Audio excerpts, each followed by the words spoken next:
दोस्तों, क्या आपको पता है कि लद्दाख में अभी प्रोटेस्ट हो रहा है और ये है वो शख्स जिसकी तस्वीर आप देख रहे हो जो लद्दाख में प्रोटेस्ट कर रहे हैं। पर क्यों ये लद्दाख में प्रोटेस्ट क्यों कर रहे हैं और कौन है ये शख्स, तो चलिए आज इस वीडियो में जानते हैं। तो देखो, इस कहानी या फिर प्रोटेस्ट की शुरुआत आपका 25 जनवरी 2023 से शुरू होती है, जब ये शख्स डिसाइड करते हैं कि मैं 26 जनवरी से लेकर 30 जनवरी तक 5 दिनों का फास्ट रखने वाला हूं, और जिसको कि ये नाम देते हैं क्लाइमेट फास्ट। जैसे ये इन्फॉर्मेशन लद्दाख अथॉरिटी तक पहुंचती है कि ये शख्स लद्दाख में प्रोटेस्ट करने वाले हैं, फास्ट करने वाले हैं, तो वो इनको अंडर हाउस अरेस्ट में ले लेती है। पहले इनका प्लान था कि जो 5 दिनों का ये फास्ट रखने वाले हैं तो ये खारदुंगा पास में रखेंगे, जहाँ पर टेम्परेचर आपका -30 से -40 डिग्री सेल्सियस तक चला जाता है, जहाँ पर कड़ाके की ठंड पड़ती है, मतलब आपको बर्फ बना ही देगी। और इसी का हवाला देते हुए लद्दाख अथॉरिटी इनको खारदुंगा पास से हटाकर इनका जो इंस्टीट्यूट होता है हियाल नाम का, तो वहां पर शिफ्ट कर देती है। ये शख्स वहीं पर अपना प्रोटेस्ट, अपना फास्ट चालू कर देते हैं। इनका एलिगेशन है कि मुझे अंडर हाउस अरेस्ट में रखा गया है, चारों तरफ से सिक्योरिटी कर दिया गया है, जबकि लद्दाख अथॉरिटी का कहना है कि नहीं, ऐसा कोई बात नहीं है। चलिए बात करते हैं कि ये शख्स है कौन। तो आई नो आप में से बहुत से लोग जानते होंगे कि इनका नाम सोनम वांगचुक है।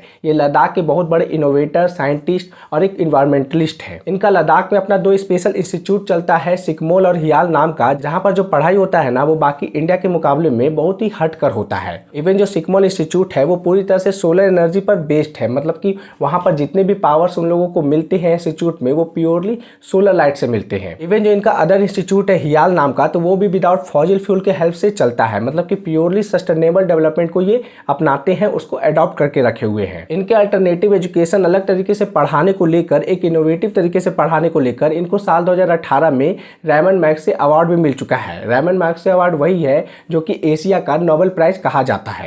ये सभी बातें सही है, पर वो लद्दाख में अभी प्रोटेस्ट क्यों कर रहे हैं, अभी फास्ट क्यों रख रहे हैं? तो देखो, इसके पीछे वो 2 रीजन बताते हैं।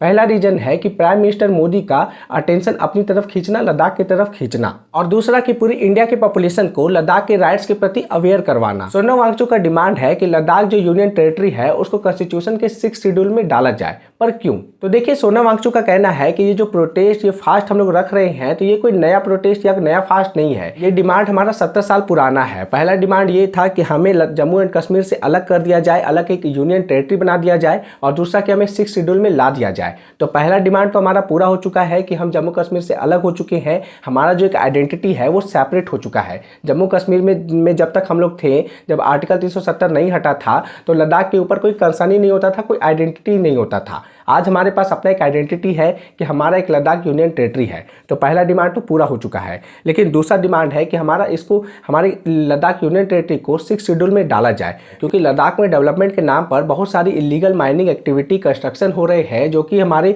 जो लोकल इन्वायरमेंट है उसको हार्म कर रहे हैं, और हमारा जो ग्लेशियर है उसको पिघला रहे हैं। और इस पर उनका कहना है कि ये सिर्फ हमारे लिए कंसर्न की बात नहीं है, क्योंकि हमारा जो हिमालय रीजन है, लद्दाख रीजन है, उसको 3rd पोल कहा जाता है वर्ल्ड का। नॉर्थ पोल, साउथ पोल और 3rd पोल, जो कि हिमालय रीजन है, जहां पर नॉर्थ पोल और साउथ पोल के बाद से सबसे ज्यादा ग्लेशियर, सबसे ज्यादा बर्फ जमा हुआ है। और अगर यहाँ पर माइनिंग होगा, कंस्ट्रक्शन एक्टिविटी होगा, फैक्ट्री, इंडस्ट्री वगैरह लगेगा, तो ये ग्लेशियर मेल्ट होगा, जिससे कि ग्लोबल वार्मिंग होगा, और जिससे कि लद्दाख का लोकल आइडेंटिटी है, लोकल कल्चर है, और जितने भी सराउंडिंग में एरिया है जो बर्फ से जमा है, तो वो पिघल जाएगा और वो सब तहस नहस हो जाएगा। और इसलिए हम डिमांड करते हैं कि हमारे एरिया में ज्यादा इंडस्ट्री वगैरह नहीं लगाया जाए, इसको सस्टेनेबल डेवलपमेंट के तौर पर प्रमोट किया जाए। और इसलिए हम डिमांड कर रहे हैं कि हमें 6th शेड्यूल में डाला जाए। अब इतना कुछ सुनने के बाद आपके मन में एक सवाल आ रहा होगा, या फिर ये सवाल आना चाहिए कि यार ये 6th शेड्यूल क्या है जो सोनम वांगचुक और लद्दाख के लोग डिमांड कर रहे हैं? तो देखिए, 6th शेड्यूल हमारे कॉन्स्टिट्यूशन का एक पार्ट है, जिसको कि एनवायरनमेंट को सेफगार्ड करने के लिए और ट्राइबल पीपल के राइट्स को प्रोटेक्ट करने के लिए बनाया गया है। ये पूरी तरह से अभी नॉर्थ ईस्ट के एरिया में लागू है, जहां पर ये लोगों को अधिकार देता है, वहां के लोकल लोगों को, ट्राइबल लोगों को, कि वो अपने राइट्स को पहचाने,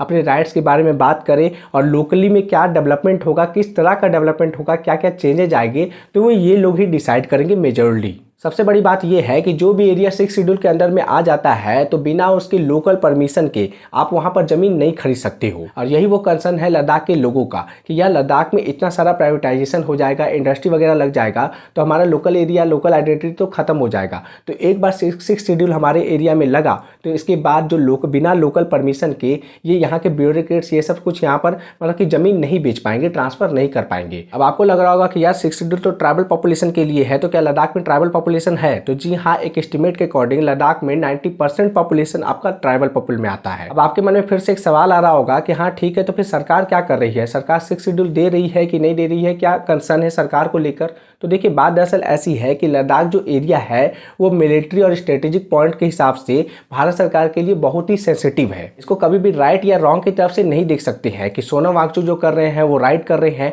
और भारत सरकार जो राइट नहीं दे रही है लद्दाख के लोगों को तो वो रॉन्ग कर रही है। ये वाले पचड़े में अगर आप पढ़ोगे तो फिर फंसोगे, क्योंकि सोनम वांगचुक भी अपनी जगह सही है कि वहाँ का लोकल आइडेंटिटी को प्रोटेक्ट करना है, वहाँ पर प्राइवेटाइजेशन ज़्यादा नहीं करना है।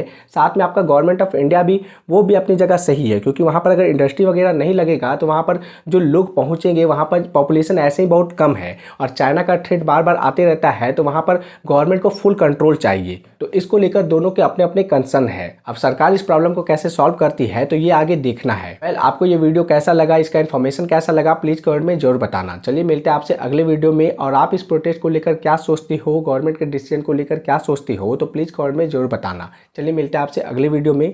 बहुत बहुत धन्यवाद।